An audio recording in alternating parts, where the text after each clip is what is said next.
forward to that. Okay. Really great. But welcome everyone. Can you all hear me? I'm up on the stage. I'm Kristen. I am a trustee of Monhegan Associates and an employee of the museum. So a foot in both camps that are presenting tonight. I'm going to be your MC. Tonight's lecture will be recorded as a Zoom presentation. If all goes well, it'll be posted on the Monhegan Associates and the Monhegan Museum websites in the next few days. So do check there if you want. If it was so much fun, you want to experience it again. And before we start, I'd like to thank the staff and the board of Monhegan Associates and the Monhegan Museum of Art and History for collaborating on this year's Ecology lecture series and workshops this year. We'd also like to thank the Monhegan House for their generous support of this series and all the members of the Monhegan Associates Ecology Committee and the staff of the Monhegan Museum for organizing the lecture series, and Jim Galvin for helping us record the lectures, and Laura tonight, actually, sharing the duties. The series highlights the exhibit at the museum this summer, Art, Ecology, and the Resilience of a Maine Island, the Monhegan Wildlands. If you haven't been to see the show yet, the museum is open every day, 11:30 to 3:30, and you must go. And on weekends at 1 o'clock, weekdays, Monday through Friday, Tolly, our museum intern this summer, does walks at 1 o'clock. He's here from Bowdoin College, and he leads guided walks into the wildlands every weekday at 1 o'clock. Where you can view firsthand some of the ecological elements of the island that are described in the exhibition. Tomorrow, he'll be leading a more in-depth walk at 3:30 if you want a longer walk with him as well, Monday and Friday. I want to extend a big thank you to all of you for attending. It's your support that makes this lecture series possible, so thank you. And we encourage you to support the Wildlands by becoming a member of the Monhegan Associates and to support the Monhegan Museum by becoming a member. So lots of things to support. Both organizations make it really easy to support right through their website. Tonight's speakers will be taking questions after the talk. So take a moment, please, to silent your phones before anybody speaks. And now I'm going to introduce them. This takes longer than usual because we have 3 people. So Barry, Frank, and Jen are co-curators of this summer's exhibition at the Monhegan Museum, Art, Ecology, and the Resilience of a Small Island, Maine Island, the Monhegan Wildlands, and co-authors of the book by the same title, which is on sale at the Monhegan Museum shop at the Logan Gallery. The show and the accompanying publication were created collaboratively by the Bowdoin College Museum of Art and the Monhegan Museum, and they trace ecological changes on Monhegan over time through the lens of artworks, photographs, maps, and scientific research. So, Barry Logan is the Samuel S. Butcher Professor in the Natural Sciences in the Biology Department and Biochemistry program at Bowdoin College, where he teaches at all levels of the curriculum with a focus on plant function, form, and distribution. He earned his undergraduate degree at Cornell University and his doctorate at the University of Colorado Boulder. 2 areas of interest motivate his research: exploring the linkages between the optical and photosynthetic properties of plant canopies and discerning the mechanisms by which parasitic dwarf mistletoe kill mature conifers. Frank Goodyear is the co-director of the Bowdoin College Museum of Art, a graduate of Princeton University and the University of Texas at Austin. Frank specializes in the history of photography and American art history. His most recent publication, Gordon Parks, Hercules Brown, and Maine, 1944, investigates a little-known photographic series that the legendary photographer created at the height of World War II. The accompanying exhibition will be on display at the Bowdoin College Museum of Art through November 9 of this year. Goodyear was previously a curator of photographs at the Smithsonian's National Portrait Gallery. Jen Pye is the director of the Monhegan Museum of Art and History, and she has been a year-round resident of the island and involved with the museum since 2001. Please help me welcome Jen, Barry, and Frank.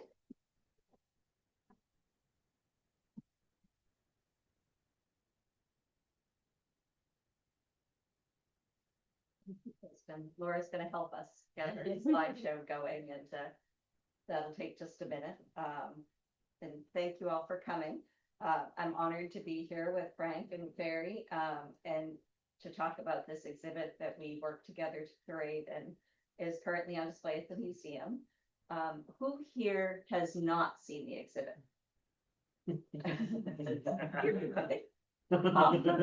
Tomorrow. And so here saw it at both. That's great. So we thought that most of the people here would be familiar. And so rather than give a full overview of the whole exhibit and the process, we really wanted to offer some highlights of what we learned and some of our favorite images and the images that had really great stories behind them. So see if this go in the direction it's supposed to. For me, this project began. It didn't work last time. No, it did. This one is a different one. Oh, that's not working at all. It's not working at all. Right.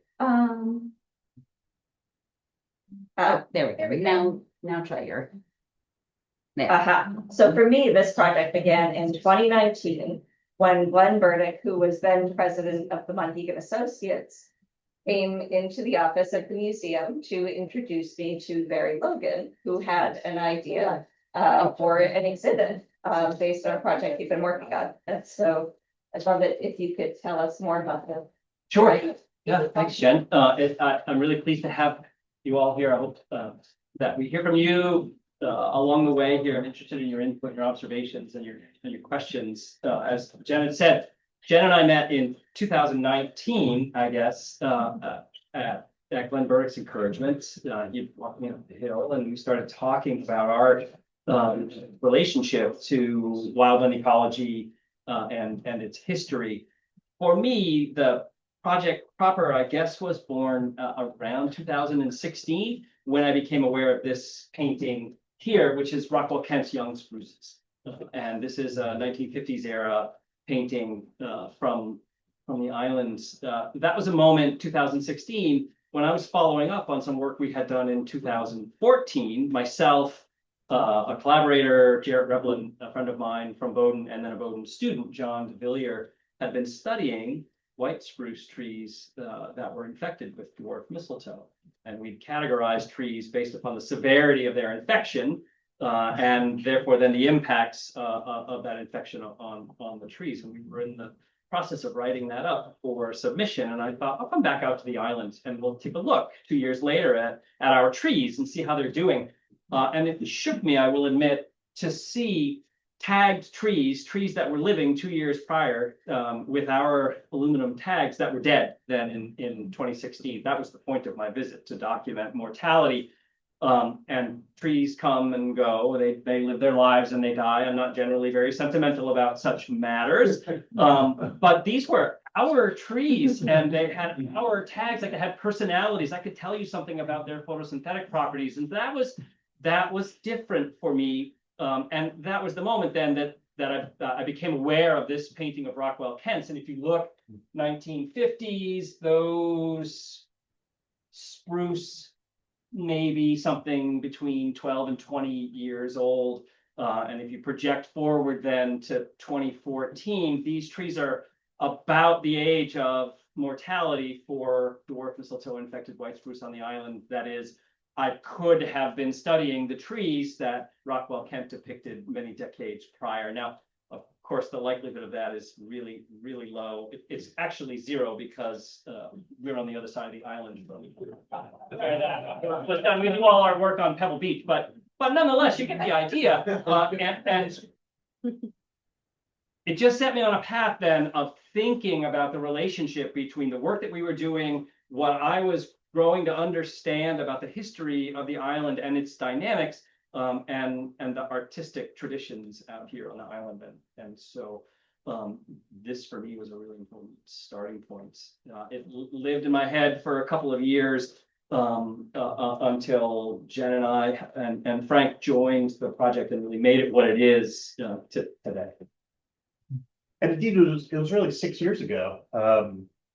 that we began, the three of us, a conversation about this, and you came and visited the museum on Bowdoin's campus, and you were curious about artwork from Monhegan in the collection, but you were particularly interested in this particular painting and wanted to know where it was. And you're probably wondering why it's not actually in the exhibition. Well, it's actually owned by the Hermitage in St. Petersburg, Russia. And, at the time, this was before the Ukraine war, and all of a sudden we were thinking, I wonder if there's a way we could borrow this. And in fact, we actually, reached out to the curator at the Hermitage about trying to bring it here. Barry was very eager to secure this particular loan. Ben Frank's money.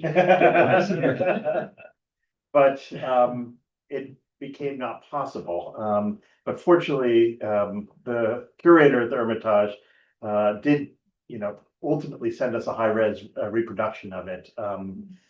It's a long story about why the painting is in Russia today. And it's not been seen, in this country since since it went there in the late 50s. But there are other Rockwell Kents in this. So I warned Frank and Barry that I was going to ask them to talk about what first brought them to Monhegan, because I always love to hear people's introduction to Monhegan. When did you first hear about it? What were your first impressions? And so I've got you up first, Barry. Okay, that's me.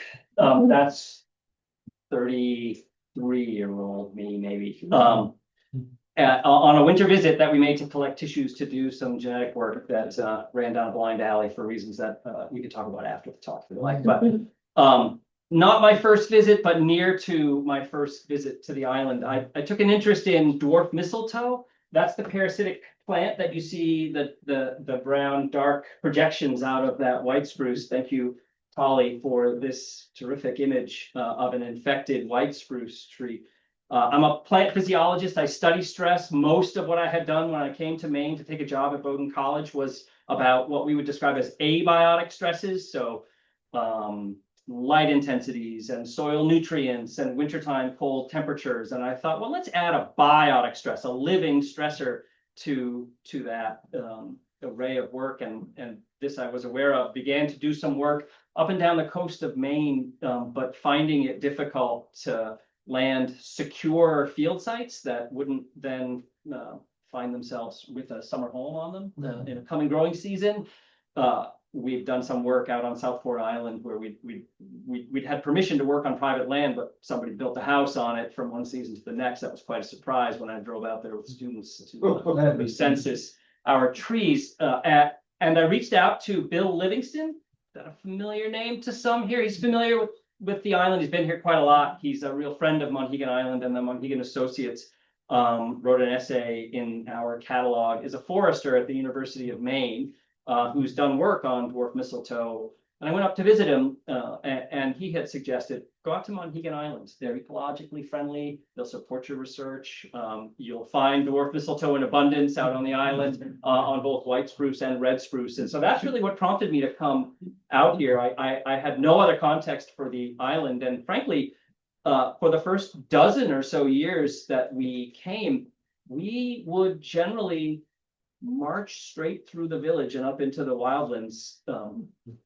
As you can imagine, as ecologists working with students, not that easy to find or afford housing on the island during the growing season. And so a lot of the work that we did was single day visits. And from Brunswick, Maine, that's a long commute, right? It's about a 3-hour and 45-minute commute. So we'd drive up to Port Clyde, catch the early boat, get the boat here, we'd have our food and water with us, and we try and make the most of a day before we took the 4:30 boat home. And so that meant spending all of our time in the wildlands.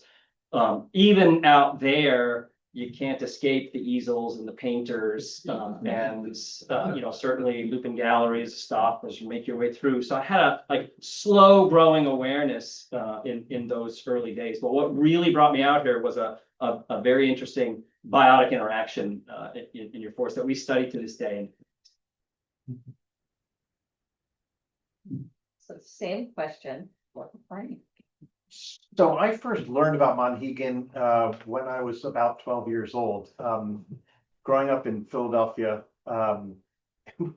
in a family that was very interested in the arts and history, we used to have something called No Choice Day, where myself and my two younger sisters were promised ice cream at the end of the day if we would, accompany mom and dad to some historic site, to some museum.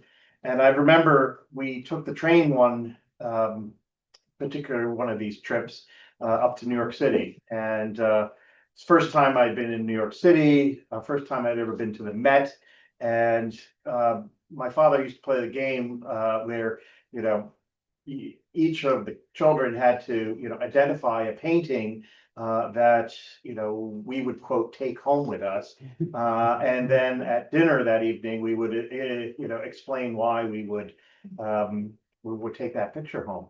And this is the painting that I chose. And I didn't know anything about Monhegan, but I felt as though this is a painting that was really alive. I felt like, my goodness,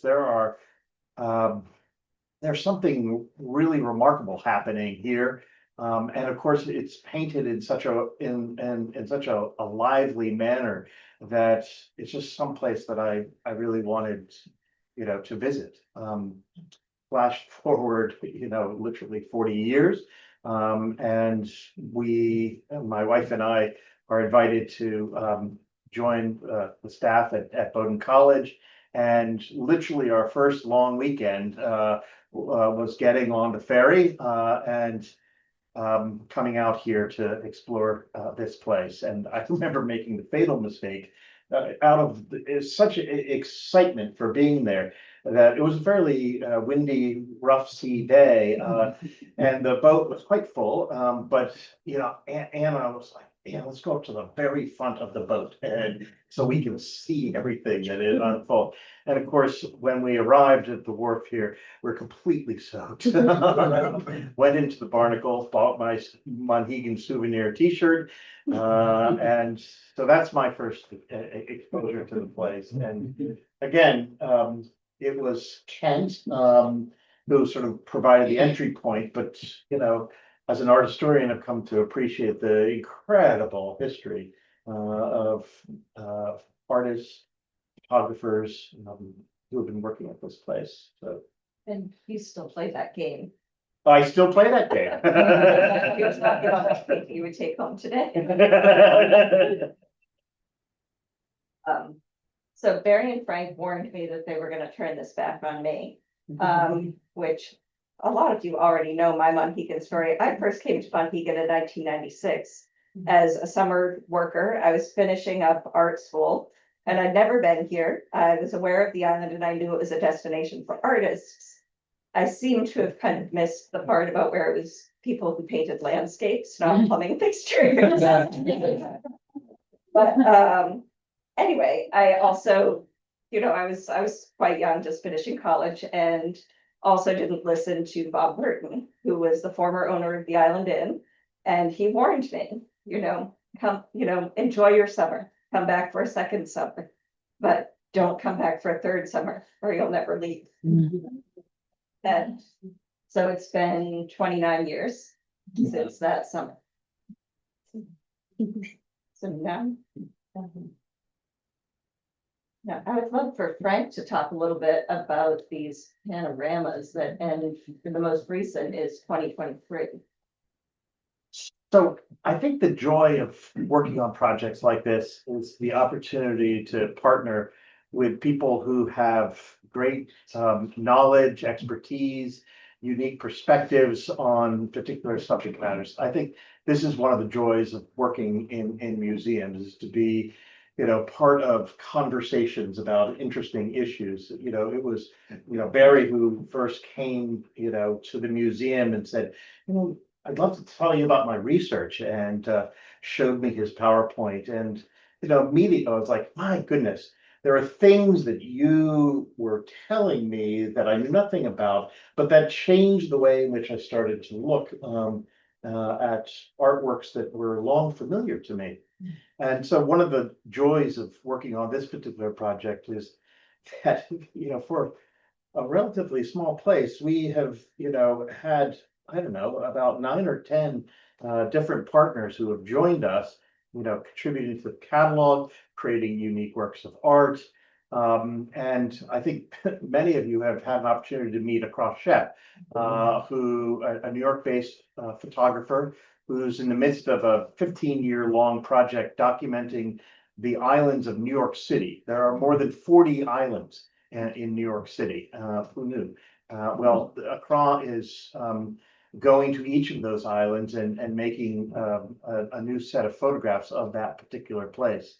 Accra had never been to Monhegan before, but she's somebody we had known for a while, and we thought it was really important to create a new set of pictures, that were specific to this project and specific to this time.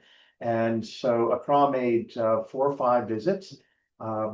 He met so many different islanders, really enjoyed his time. And, so the top picture is an example of his work, and very memorable occasion when Margaret rode us over to Manana, and we were able to find the exact spot where photographers, like going back to 150 years ago, had stood and created pictures looking back at the island across the harbor. And it's fascinating to sort of compare how the island has changed over that 150-year period. In a cross picture, it's really the moment that it is most wooded. And of course, it's probably hard to read on the screen right now, but you can go up to the exhibition, and if you look carefully, you can see the sort of story of the forest evolution unfolding in this series of pictures. And so, I'm not sure how often between when Lorimer Brackett did it in the 1930s and 2023, literally 100 years, I don't know how many people have made this picture. I'm sure there have been plenty of others, but it's fun to put these images in conversation with one another to sort of track the ecological changes that have happened here. And you can see the forests arrive 1908. Over here, it's very few trees, and then it's fully treed almost in the 1930s, and it's changed in its composition in 2023. But yeah, a lot of the story, the ecology of the wildlands is captured in these panoramas.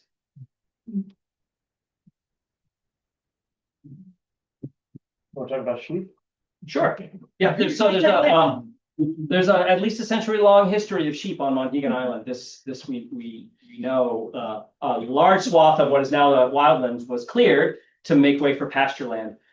That's not a novel story in New England. That's the story of New England. In fact, southern and central New England, not the north woods of Maine and whatnot, but vast acreage of forest cleared to make way for livestock pasture. A lot of it sheep in the middle and latter part of the 19th century.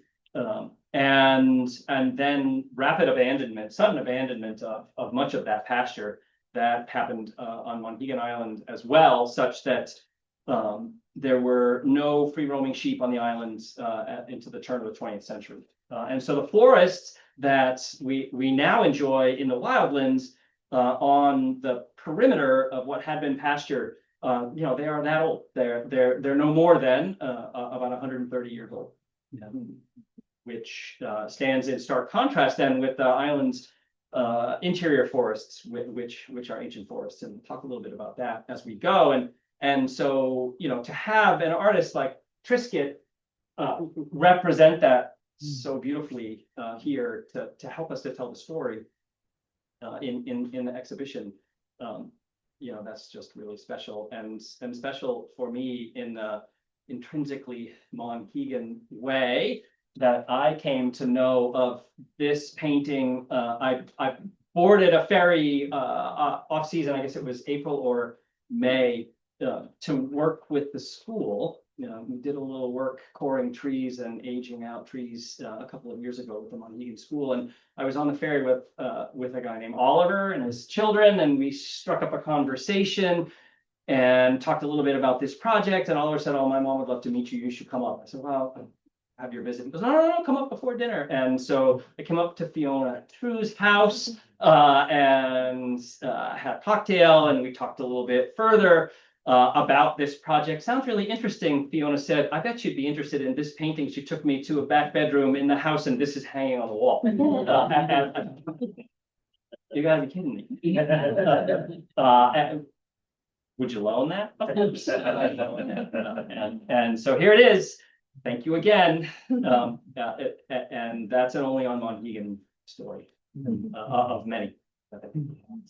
Interestingly, Trisket rarely dated his paintings, and he worked here for a good 30 years, and it's always been sort of tricky to identify, is this an early Trisket, a later Trisket? At least to my eye, I can't decipher early and late, but our research revealed that indeed the free roaming sheep were sort of cleared out in the winter of 1896. And so unless Trisket is working from memory, it'll enabled us to sort of provide a date for a lot of the pictures, obviously, that had sheep in them. And it was kind of a dramatic removal.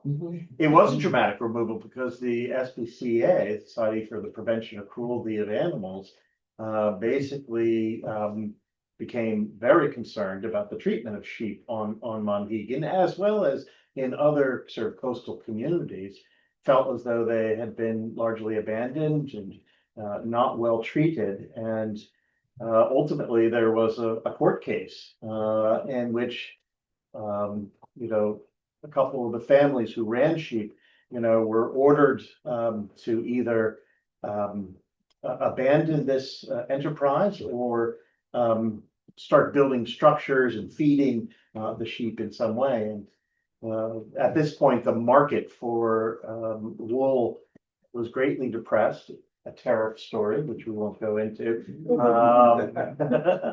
But ultimately, those families decided to remove the sheep altogether. That decision not only, was an economic decision, but it ultimately had really important ecological consequences.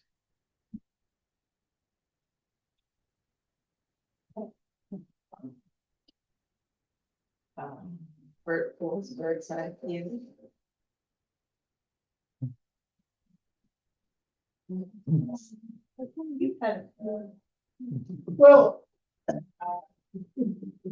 so it's been fun working on this project and trying to, identify images that would be useful in telling our story. And this lithograph, bird's eye view, which Bert Poole created in the late 1890s, we identified at the Library of Congress, and really happy that the Library of Congress was able to lend it to us.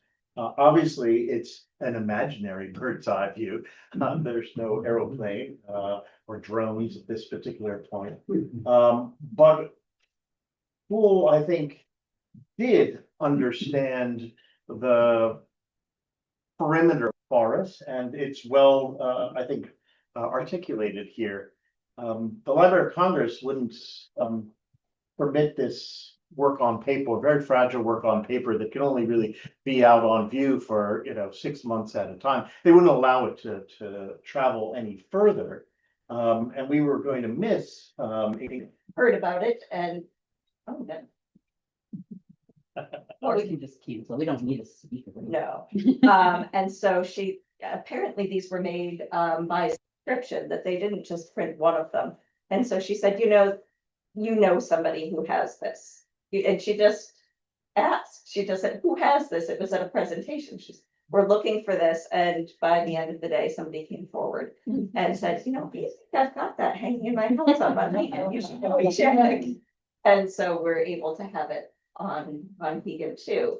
which is really wonderful because it informs the Molly Holmberg Brown maps For sure. of Yep. today and of, what, 1890? Yeah, 1890s, we didn't put a fast date on it. But it also, informs this next one, which is not going to, be friendly to me. So I'm just going to, oh, no.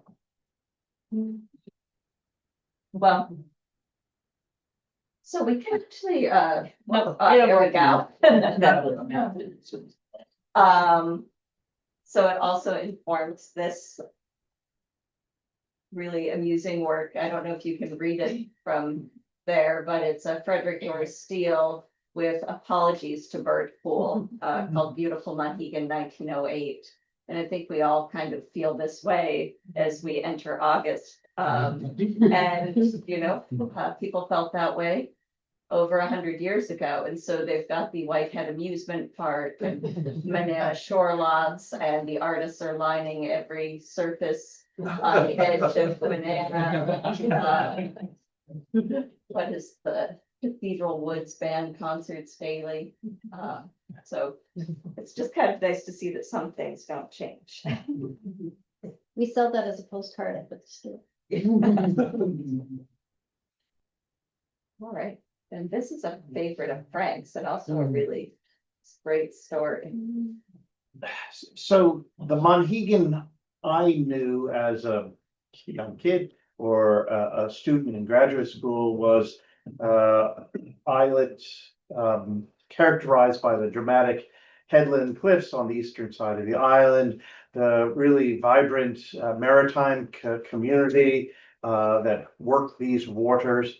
And, you know, George Bellows, a favorite artist of mine, who's made beautiful landscapes of those two scenes, headlands and maritime community. I had no idea that he was interested in the Cathedral Woods until, again, only on Monhegan's story. One day, my wife and I were walking through down near the museum, and we ran into Jen, who was escorting George Bellows' two granddaughters around the island, and we described the project on which we were working to them, and they all of a sudden said, you know, back in Ohio, where one of the granddaughters lived, we actually have a painting by Bellows that's never been published, it's never been exhibited before, of the Cathedral Woods. I'd be happy to share a picture of it. And this is the painting, which they generously lent to both venues of the exhibition. And I think it's just an incredibly sweet picture, a quiet picture, but I love the way in which, you know, there's no sky. The artist has put us like in the middle of the woods. You can feel, I think the character of the Cathedral Woods in this picture. I love the way in which the painting is lit. It's a painting done in 1913. 1913 is an important year in American art history, for it's the year in which the New York Armory Show introduces European modernism and abstraction to American audiences. And Bellows participated in that exhibition. And what did he do after the show closed in May 1913? He came to Monhegan. And so many of the lessons drawn from French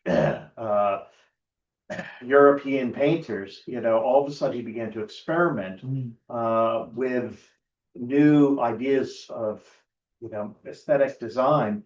And he chose places like the Cathedral Woods as a subject. In any case, it's an exquisite painting, certainly one of the great discoveries during the course of this project's development. Yeah, I'd add like just expanding circles of collaboration, right? You know, George Bellows' granddaughters, the project kept expanding in these ways, always enriching.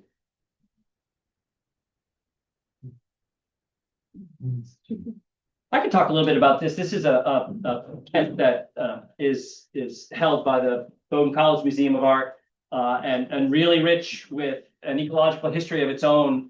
It's the view from his studio.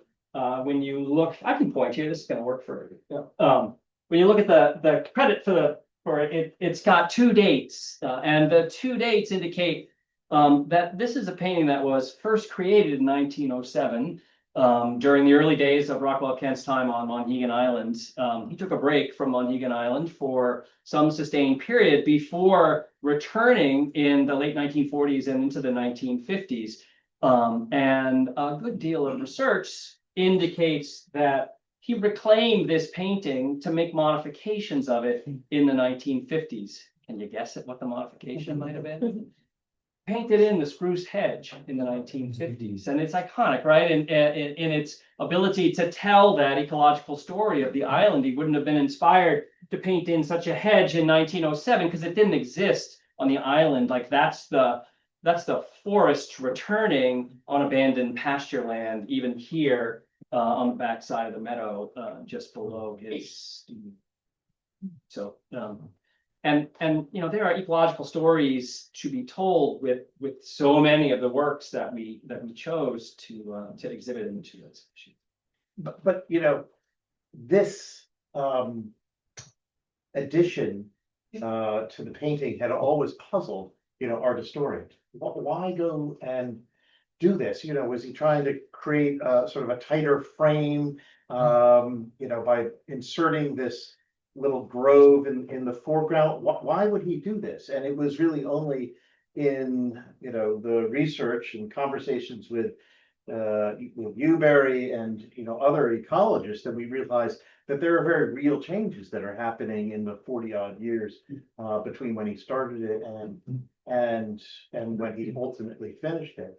And so it's exciting when science is informing the work that we do as art historians.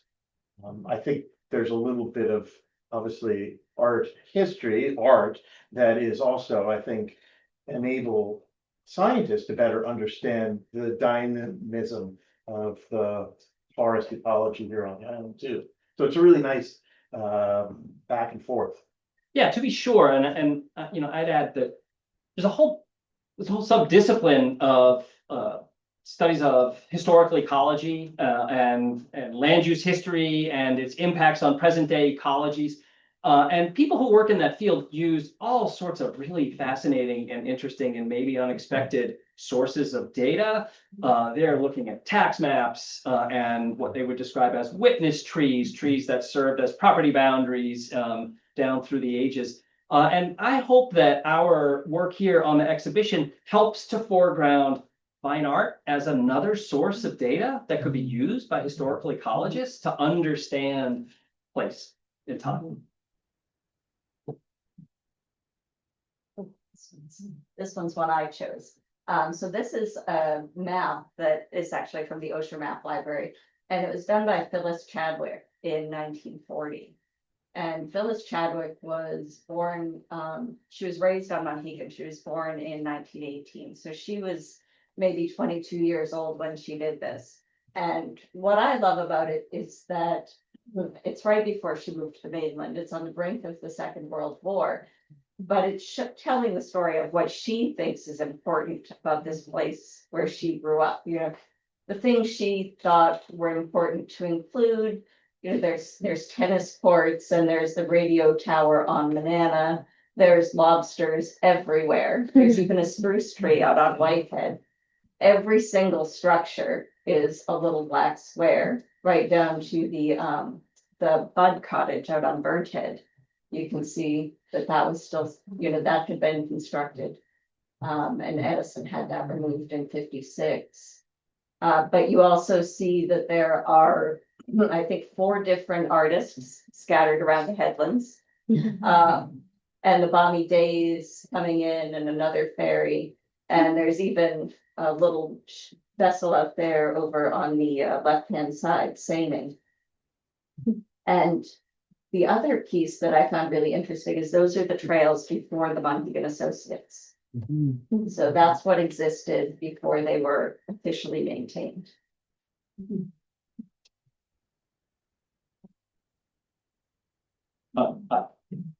I chose this slide. I don't have much to say about it. There are certainly ecological stories to be told here. This is more of a personal story, simply to observe for me, and maybe you have works of your own.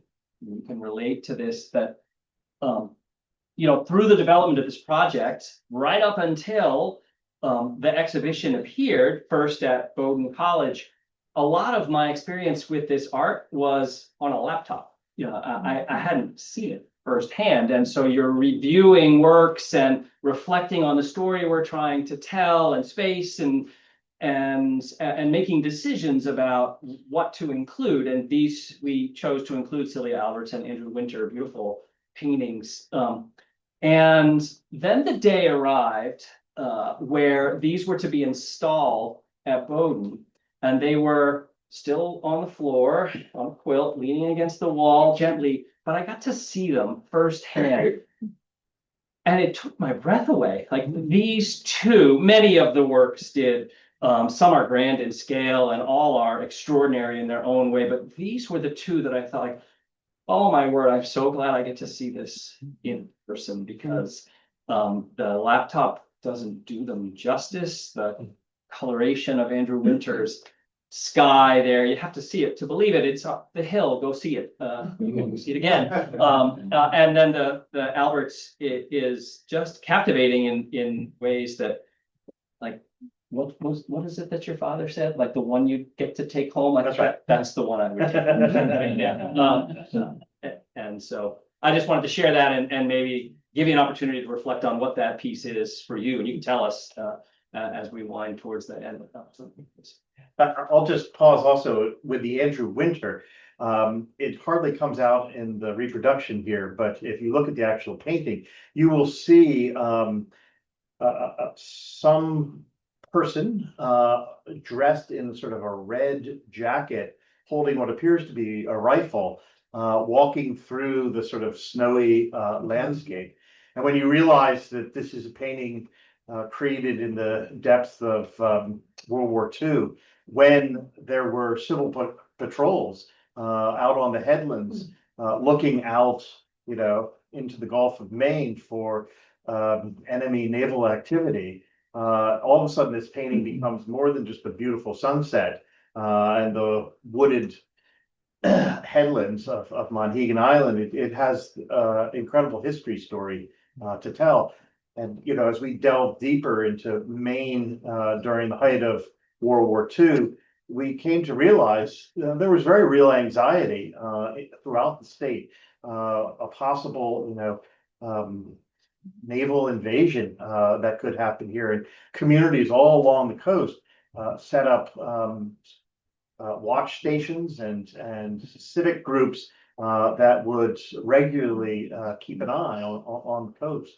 And so this Andrew Winter painting definitely rewards by looking at it in person. And it's right up his head.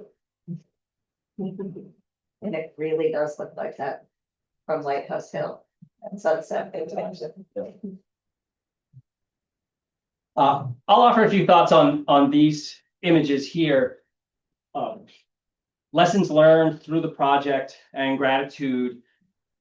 You, I think, know these figures, most all of you. I'll just point out, as it says there, it's Ted Edison in these two views here. Ted Edison loved the islands and was a prime mover in the acquisition of properties that ultimately became the Wildlands, and sort of a chief visionary for the establishment of the Monhegan Wildlands. Done in collaboration with, in the middle here, of the Stanley brothers, Sherm Stanley, and many others in the community. And I was inspired to put these up here just to offer a thought about my experience of the development of this project. I was aware, if I can point, I was aware of this upper image of Ted Edison. I only became aware of this image of Ted Edison as you had made the decision to include it in the exhibition that's here on the islands. And that's a lovely photo, and he looks gregarious and friendly there, up in the uppermost there. But it's windblown, and he's solitary And it's very clear to me in retrospect that that image projected to me the idea of a loan operator. Yeah, and so my vision in the earlier days of the establishment of the Monhegan Associates was Ted Edison working hard with help, but largely alone, to assemble the wildlands. And in a Zoom call that we held with ultimately the people who wrote essays for the catalog, as we got to know each other and tried to tell the broader story of the exhibitions, what we were wanting to accomplish. I very naively had said at one point, like, well, this is, because not everybody would have known in that Zoom call who Ted Edison was. This is Ted Edison, this is what he did. And in 1954, he conveyed to the community the wildlands. And I got an email in the middle of from Doug Boynton, who has written an essay for the catalog, as you know, and was on that Zoom. And it was just, hey, I'd love to talk with you about Ted Edison. I said, great. So by all means. And we concluded the Zoom, and it wasn't long after that Doug and I got on to a telephone call. And it was Doug who helped for me to see, like, Barry, nothing was conveyed back to the community. This was a community effort from its very origins. Without a doubt, Ted Edison was a leader in that, but it was done as a collaboration, properties conveyed for free, properties conveyed at a discount, lots of community effort. It is a project that the community can celebrate, and like that for me again, like expanding circles of collaboration, and where I learned, without a doubt, with Jen's collaboration, we would have gotten that story right. But this really helped me personally to grasp the value of the invitations we've made to involve lots of other people in the project. So I'm grateful to you, Doug, for that. And it was sort of the first time that you and I got to talk a lot since. And I'll say it, I mean, I think that it says something about the power of a photograph too. It's a picture of Ted Edison, but these two are very different pictures in my view of Ted Edison. And I'm not sure I would have gotten to the same place all by myself if I had this image to contemplate, although he's alone there. It's different in a really important way. I'd love to get your input on that when we get the opportunity. And so we have a few more about our collaborators and things, but let's go through them swiftly. So we have one more time for questions. You can skip that. Okay, but dear, we're a big part of this. Yes. Go up to the museum, learn more about it.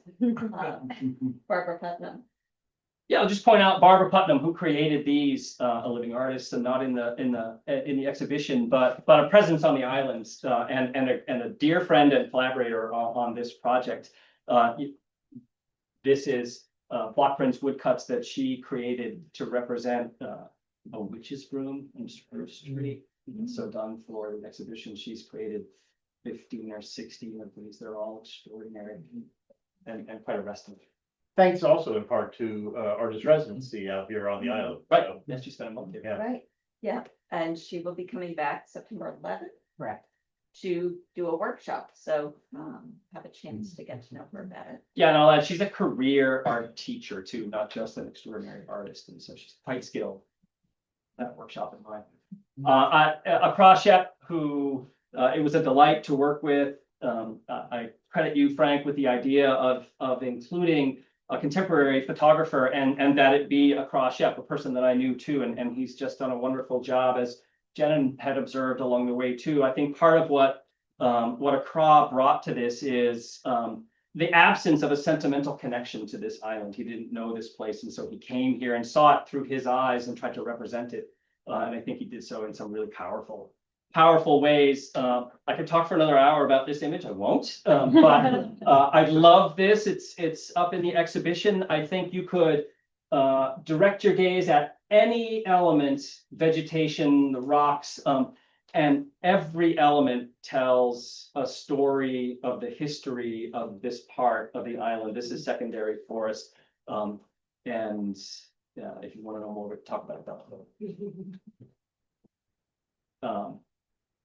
Molly Holmberg, Brown, a member of the community here. We took a moment early in the development of the project to reach out to the Monhegan community in what ways we could by email, just to say this was happening. If you wanted to get involved, if you had any ideas, by all means, get in touch with us. And we had a couple of people who made really valuable contributions who did so. But Molly reached out to me, having received an email somehow about it, and said, so I have a degree in geography, a doctorate in geography, but I am an artist and my career is in art cartography, and my family has a home in Dead Man's Cove, and I've long thought that I would create a bird's eye map of Monhegan Island, and it sounds like your project is the time when I should be doing that. And so I readily agreed with her on that, and that's what you see here is the fruits of that, a contemporary 2023 bird's eye view, and then one that envisions the island in the 1890s. And these were, and they are in the front of both exhibitions as a way to set the frame for what we're trying to accomplish, and to give you some bookends in terms of chronology. And I'm really grateful to her for that. Terrific.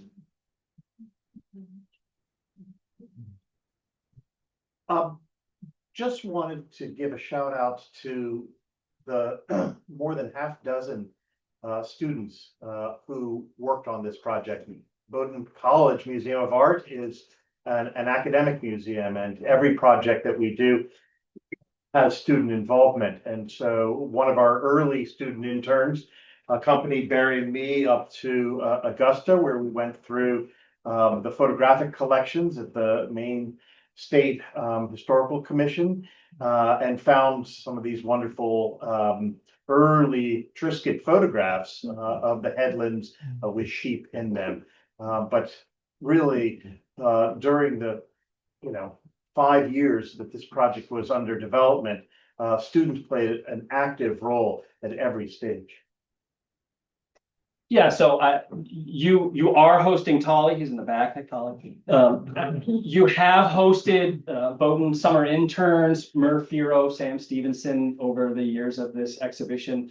Just extraordinarily powerful, valuable, meaningful experiences for them. I can thank you as a community, you, Jen, principally, and others who work at the museum for your welcome and your support of their efforts. They did critical work that made its appearance in various ways in the exhibitions. It's a pleasure. Yeah, and some worked with the school as well. They did some aging of trees. We did some work together, as you can see. This was it 2023? I'm not sure exactly. It might have been 2022. But in any case, that was a delight and really informative, and they were terrific. I could talk a lot about what it was like for me to experience their education with them for just a few days. What can I say? They were doing it was a kindergartner, a fifth grader, and a seventh grader in the time that I was visiting, and I just found it beautiful the way in which that seventh grader, who is Brownell, would kind of just seamlessly make space for Dana, or pull a stool in place so that Dana could stand on it. So he was the kindergartner, so he could see things. Like there was this fluidity and what I saw as generosity between the students that I just found really extraordinary and really special to the place. And they did great work. Okay, really quickly here, Janet asked, like, okay, where are we taking this project? What from here? I have a couple of things to share. This is one. We're still working on Monhegan. I was captivated by this project principally to reorient aspects of my scholarly program. We are this summer recensusing the vegetation in the wildlands and in the secondary forest. Here you see, this is not the most updated, but it's randomly placed plots. We have 10 plots in the secondary forest, 10 in the Cathedral Woods, where we are describing all of the vegetation in a 200 square meter area. And we can compare this then to some work that had been done by a master's student at University of Maine in 2002. So we have Not long after the deer were removed to now, 25 plus years after the deer were removed, we will be able to describe precisely those changes that you see. We hope to put some quantitative rigor to that. These are students that we're working out here this summer. So more Bowdoin summer research fellows that you have helped to support your own way. Struck up a conversation with a stream biologist at Oregon State, having given a presentation on this project all the way out in Corvallis, Oregon. And he is interested in 19th century landscape and forest interiors and the sources of data. This is a work of his. His name is Dana Warren. And we're off and running now in working together and writing things. And so like a future for this kind of historical ecology relying upon art. And then lastly, Sam Stevenson, who some of you will remember from last year, has another year at Bowdoin, and she's going to do an independent project with me at Haystack Mountain School of Craft, which is on Deer Isle. This is the grounds of Haystack. It's a beautiful place that invites craft people and artists of different media in the summer for courses and instruction. Sam is going to dedicate herself to understanding the land use history of the campus and of Deer Isle broadly, and find ways to communicate that back to people who visit for classes as a way to enrich their artistic practice. It's a beautiful place, but it can be an informative place too, and we're hoping to do that. So collaborations in a different setting of a similar kind. Oh, yeah, Jen asked us about what are we working on now, and this is completely different, but I have this book coming out with Smithsonian that comes out in September, and have been having the great privilege of working with the head of mammals at the Smithsonian to retell the story of Teddy Roosevelt's 1909-1910 scientific expedition sponsored by the Smithsonian into British East Africa, a project in which I'm, again, the photo historian. There's more than 1,000 photographs that, document, record this trip.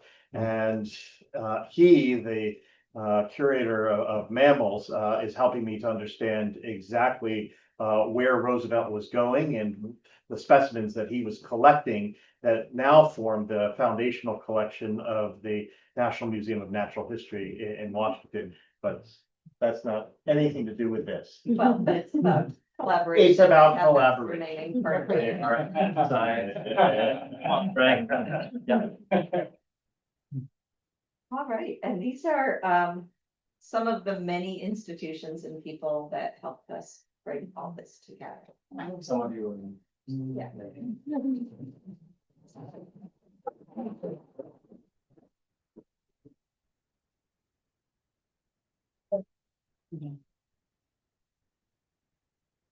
Yeah, so we're keen for questions, observations.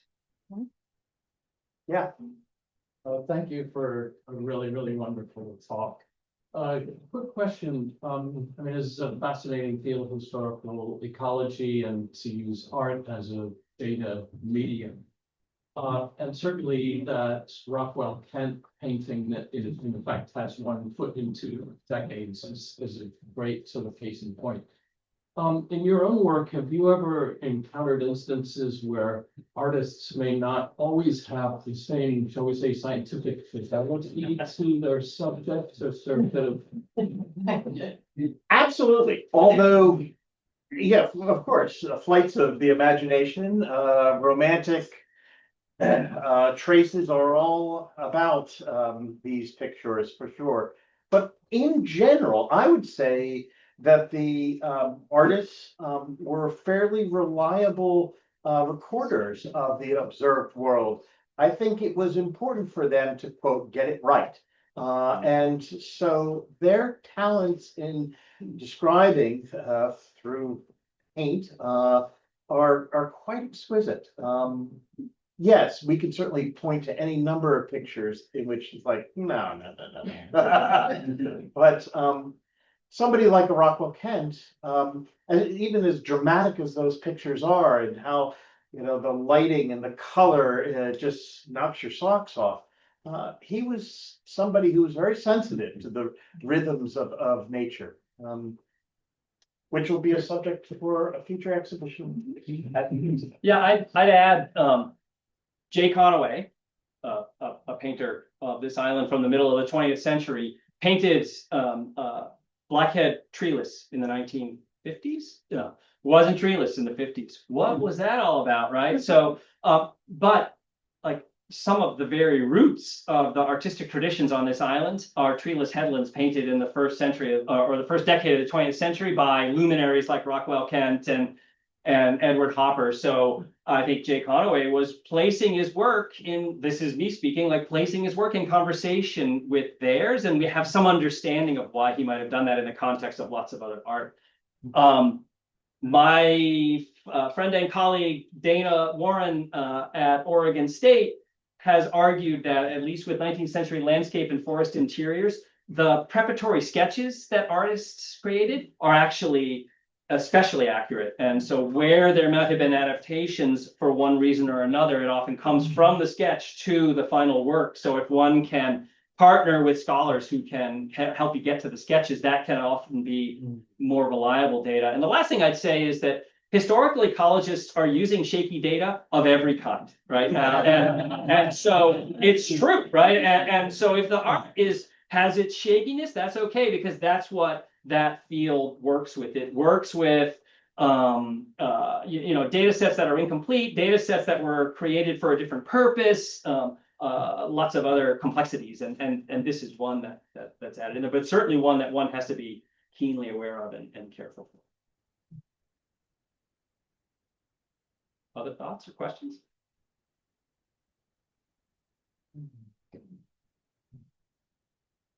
I can see you forming a thought or a question once you're starting to. It's like you. In the photographs, he always has the lines and what, can somebody tell me something about that? Yeah, you'll see these vertical lines in across photographs. He's using a large format 4x5 camera on a tripod, but this is not a circuit camera that is capturing this panorama. In this particular picture, he's literally making 5 distinct frames, developing them, and then literally stitching the negatives together, then scanning the whole thing and creating a single print. And the plate holders, which keep the film in place, create these blank areas. But in this day and age, you could take those out, why didn't he? I was talking about the artistic. We'd have to ask him, but I think that he thinks that this is probably more truthful, to fill in the blanks, either through sort of montaging pieces from other photographs or, digitally doing. That's not something that's he's done in his photographic practice in the past. He hasn't done it in the past. He's not done it, no. But it sort of frames a panorama and to make you look at it individually. I also love, and you've done this with your students in front of this picture, is you could go one frame after another, and each of those pictures has its own unique beauty and its own unique set of information. And so I think he quite likes it just the way he's done it. I hadn't dared ask him, but asking you gives me courage next time. He's using, is it 1930s era? I mean, Yeah. it's a wooden box camera on Yeah. a tripod with a curtain. I mean, if you picture like Groucho Marx, that's a crop out there taking these pictures, and he, chemical photography, that's the form that he chooses. Yeah, he goes to digital at some point. Yes, yeah, then the. He Right. scans the negative. The This is negative to opportunity digitize. to overlap images and eliminate. You could, Yeah. yeah, that's a choice, yeah, for sure. Yes.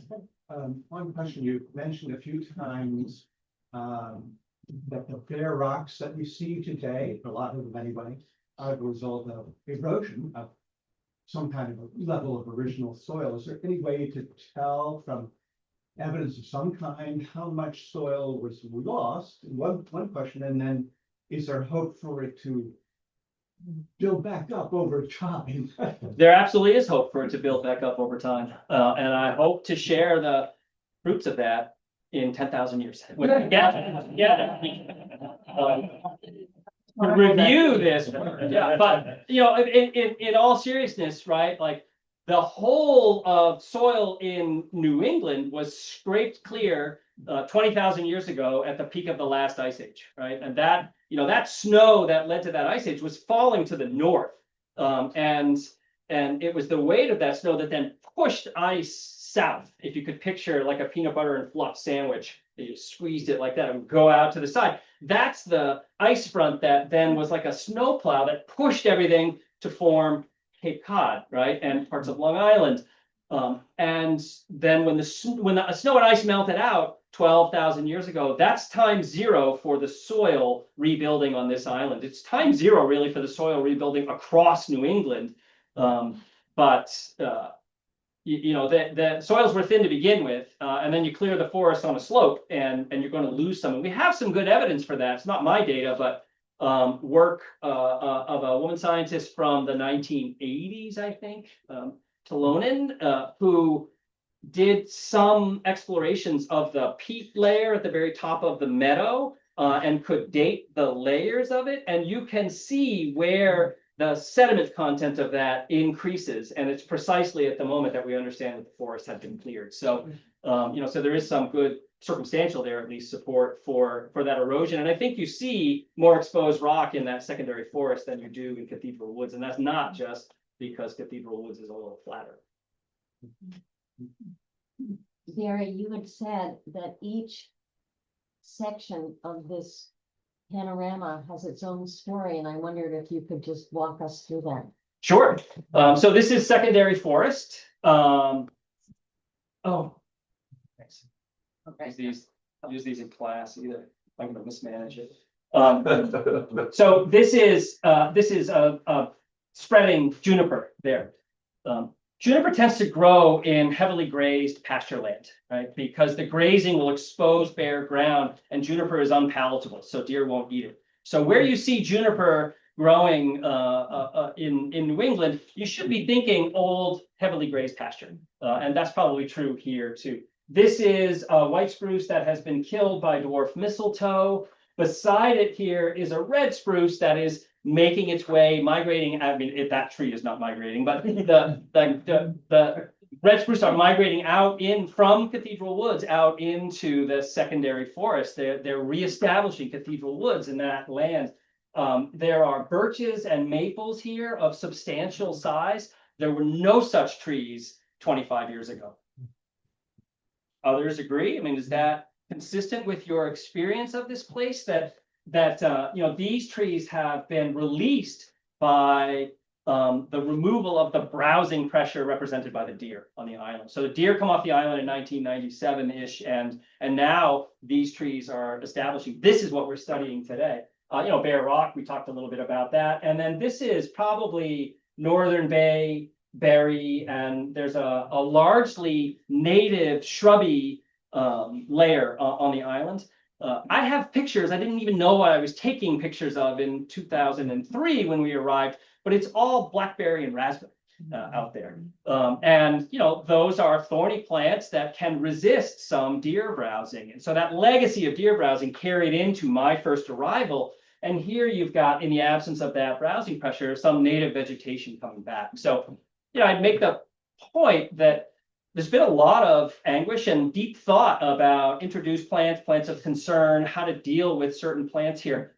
The single most important decision that's been made is the removal of deer. You remove that pressure, and the native vegetation can then outcompete a lot of these thornier introduced plants, or at least put them in some, put them at bay.